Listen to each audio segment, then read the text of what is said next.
હું અહીંયા મેથીની પૂરી બતાવવાની છું. એના માટે મેં અહીંયા 100 ગ્રામ જેટલી મેથી લીધી હતી અને ધોઈને સમારી લીધી હતી. તો સમાર્યા પછી એને નહીં ધોવાની, નહીંતર એનો કલર જતો રહેશે. તો આ મેં ધોઈને રાખી છે, સમારીને પણ રાખી છે. હવે આપણે મેથીને સાંતળી દઈશું. તાવડી લીધી છે, ગેસ ચાલુ કરી દીધો છે. આજે મેં મેથી ધોઈને સમારીને રાખી છે ને, એમાં પહેલાં 2 ચમચી જેટલું પહેલાં તેલ એડ કરીશું અને આ મેથી અંદર એડ કરી દઈશું. આમ કરવાથી મેથીની કડવાશ જે હોય છે નથી લાગતી અને મેથીનું વોલ્યુમ ઘટી જાય છે. તો 2 મિનિટ માટે આપણે આને સાંતળીશું. તમારે ઘીમાં પણ કરવું હોય તો પણ તમે કરી શકો છો.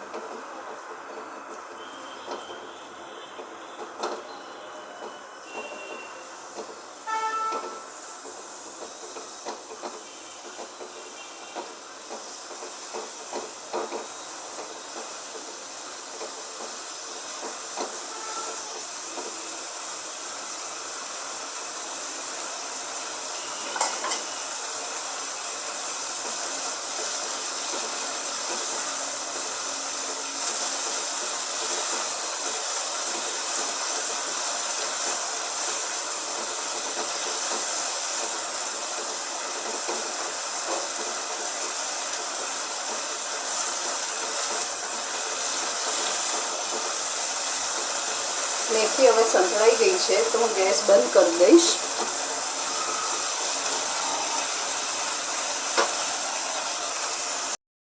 લોટ લીધી છે, એક ચાળી લીધી છે. ભાઈ અહીંયા 1 કપ ઘઉંનો લોટ લીધો છે, એને પહેલાં આપણે ચાળી લઈશું.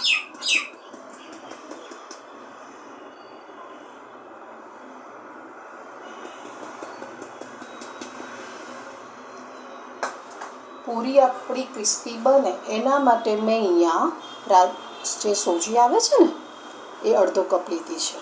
આનાથી પૂરી એકદમ ક્રિસ્પી બનશે. હવે આપણે આના અંદર મસાલા પણ કરી દઈશું. તો આની અંદર મેં અડધી ચમચી હળદર, અડધી ચમચી જેટલું કાળા મરી પાવડર, અહીંયા હું અડધી ચમચી જેટલો અજમો લઉં છું. એને હાથથી આવી રીતે મસળીને નાખવાનો તો ટેસ્ટ બહુ જ સરસ આવશે. 1 ચમચી જેટલું લાલ મરચું, 1 ચમચી જેટલું મીઠું, 1 ચમચી જીરા પાવડર. આ બધું પહેલાં મિક્સ કરી દઈશું.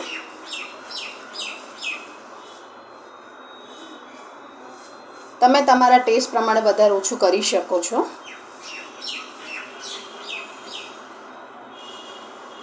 આમાં હું 2 ચમચી ઘી એડ કરું છું. તમારે તેલ કરવું હોય તો પણ તમે લઈ શકો છો. હું અહીંયા 2 ચમચી ઘી લઉં છું. તો આનાથી ટેસ્ટ બહુ સરસ આવે છે. અને પાછું બધું મિક્સ કરી દઈશું.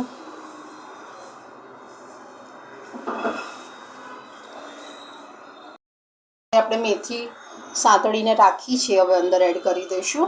તમે સાતમ પર કે દિવાળી પર યા બાળકોના લંચ બોક્સમાં તમે આ મેથીની પૂરી બનાવીને આપી શકો છો.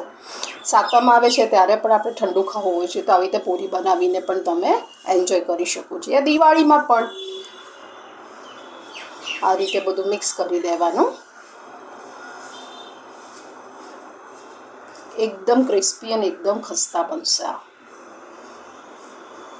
એક ચોક્કસથી તમે બનાવી જોજો કે તમને મારી રેસીપી કેવી લાગી છે. જો સારી લાગતી હોય તો લાઈક કરો, કમેન્ટ કરો, સબસ્ક્રાઈબ કરો.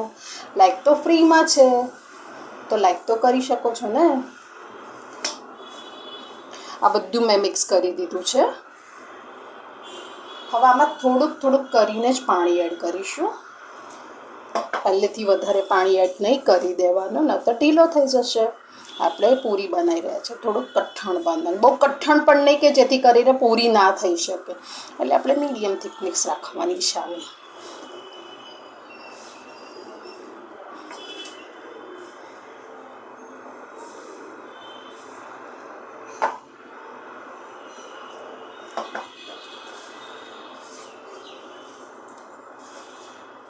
આ રીતે બધો લોટ બાંધીને હવે રેડી કરી દઈશ.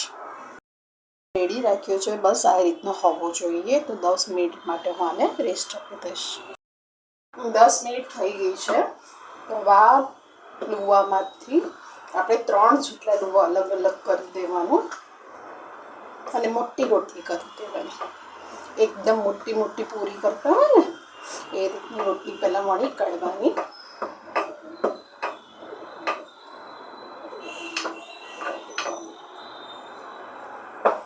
પહેલાં હું વણી કાઢીશ. બહુ પતલી પણ નહીં અને બહુ જાડી પણ નહીં, એ રીતે આપણે એને વણી કાઢીશું. તો હું વણીને હવે રેડી કરી દઈશ. પહેલાં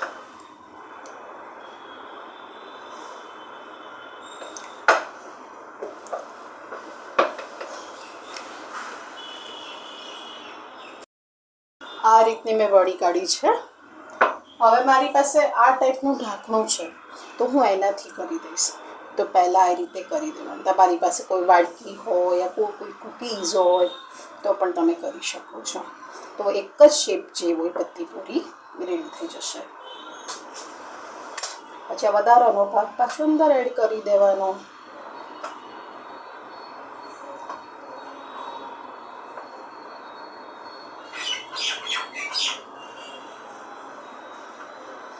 પૂરી ફૂલે નહીં એના માટે મારી પાસે ફોક છે, એનાથી આવી રીતના હોલ પાડી દેવાના, કાણા પાડી દેવાના આ રીતે. તો હવે આપણે એને તળી પણ લઈશું. અહીંયા તેલ ગરમ કરવા મૂક્યું છે. તેલ ગરમ થઈ ગયું કે નહીં આપણે ચેક કરવા માટે પહેલાં થોડોક નાનો લોહો લેવાનો, અંદર એડ કરી દેવાનો અને જોવાનું કે તેલ હવે ગરમ થઈ ગયું છે.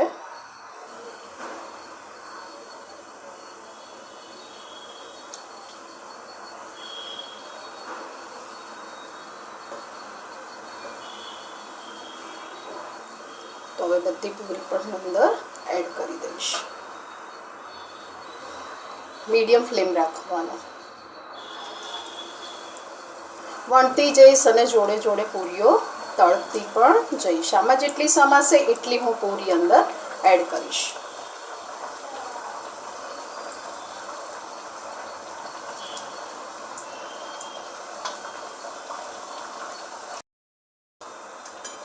પૂરીને બે બાજુ ક્રિસ્પી થાય ત્યાં સુધી તળવાની.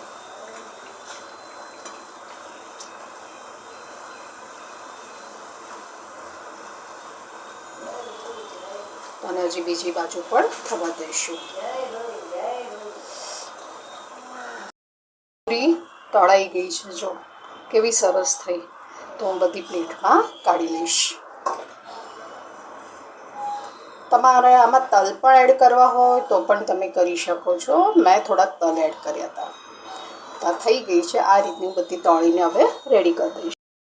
આ રીતનો મેં કલર રાખ્યો છે. તમારે હજી થોડીક ડાર્ક કરવી હોય તો પણ કરી શકો છો. હજી ઠંડી થશે તો વધારે કડક થઈ જશે. હજી તમારે ગોલ્ડન કરવી હોય તો કરી શકો છો. પણ હું આ ટાઈપની કરું છું તો આપણી પણ સરસ ક્રિસ્પી એવી બનશે. તો હવે હું પ્લેટમાં કાઢી લઈશ. જેની પૂરી બનાવીને મેં એક પ્લેટમાં સર્વ કરી છે. મેં લાઇટ ગોલ્ડન કલર કરી છે. જો આ ટાઈપની. તમારે થોડીક ડાર્ક પણ કરવી હોય તો પણ તમે કરી શકો છો. એવી પણ મેં કરી છે. મેં બંને ટાઈપની બનાવી છે આ રીતની. તો તમારે લાઇટ કરવી હોય તો પણ લાઇટ કરી શકો છો અને ડાર્ક કરવી હોય તો પણ તમે ડાર્ક કરી શકો છો. કેટલી ક્રિસ્પી બની છે જો બતાવો તમને. તોડતાની સાથે તૂટી જાય છે. આ પણ એટલી ક્રિસ્પી બની છે. જો થઈ. તો તમને મારી આ મેથી પૂરીની રેસીપી કેવી લાગી? શીતળા સાતમ છે, દિવાળી છે કે બાળકોના ટિફિનમાં તમે હવે તો લંચ બોક્સમાં પણ આપી શકો છો. જો તમને મારી રેસીપી સારી લાગી તો લાઈક કરજો, કોમેન્ટ કરજો અને સબસ્ક્રાઈબ કરજો. Thank you for watching.